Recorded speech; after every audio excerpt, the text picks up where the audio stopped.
ஆனால் ஒரு நாணயத்திற்கு இரண்டு பக்கம் என்பது போல அதிமுகவினுடைய பல எம்எல்ஏக்கள் உருவாவதற்கு பாரதிய ஜனதா கட்சியினுடைய தொண்டை உழைச்சிருக்காங்க. இல்லாட்டி அதிமுக இவ்வளோ எம்எல்ஏ கிடைச்சிருக்காது, எதிர்கட்சி என்கின்ற அந்தஸ்தை இழந்திருப்பாங்க.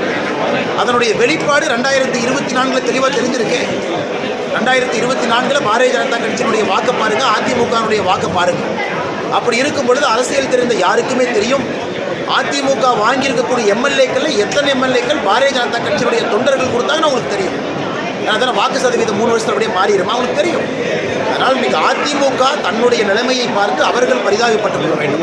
குறிப்பாக இது போன்ற தலைவர்கள் அவங்க எங்கே இருக்கிறாங்க, அவர்கள் மேலே வருவதை பற்றி யோசிக்க வேண்டுமோ தவிர காலையிலிருந்து இரவு வரை பாஜக பாஜக பாஜக என்று சொல்வது மட்டும்தான் அவருடைய வேலையாக இருப்பதாக நான் பார்க்கிறேன். ஊழல் எந்த ஆட்சியில் அதிகமாக இருக்கு?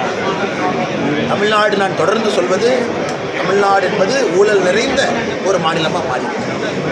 தொடர்ந்து காமராஜர் ஐயாவுடைய காலத்திற்கு பிறகு எல்லா இடத்துலையும் ஊழல் எட்டி பார்த்துருச்சு. அதனால தான் திரும்ப திரும்ப சொல்கிறோம், திராவிட கட்சிகள் இல்லாமல் பாரதிய ஜனதா கட்சி வரும்பொழுது மட்டும்தான் ஊழலை ஒழிக்க முடியும். அதற்கு முத்தாய்ப்பாகத்தான் 2024 கூட்டணி நீங்கள் பார்த்துருக்கீங்க. அதனால தான் நம்ம கூட்டாட்சின்னு சொல்கிறோம். 2026 இந்த 2024 கூட்டணியே இந்த ஊழலை ஒழிக்கணும், திராவிட கட்சிகள் இல்லாத ஒரு மாற்று அரசியலை தமிழகத்தில் கொண்டு வர வேண்டும் என்று தான் அந்த என்டிஏ கூட்டணியை தமிழகத்தில் உருவாச்சு. அது நிச்சயமாக 2026 பெரிய மாற்றத்தை கொடுக்கும். அது வரைக்கும் என்ன வேணாலும் பேசிக்கலாம்.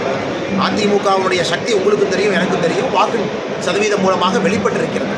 அந்த இயலாமையை, ஆற்றாமையை, பொறாமையை இது போன்ற பத்திரிகையாளர் சந்திப்பு மூலமாக அண்ணன் ஜெயக்குமார் அவர்கள், செல்லூர் ராஜா அவர்கள், அண்ணன் ஆர்பி உதயகுமார் அவர்கள் எல்லாரும் காலையிலேருந்து நைட் வரைக்கும் இதே பேசிட்டு நன்றி. சாப்பிட்டு போங்க.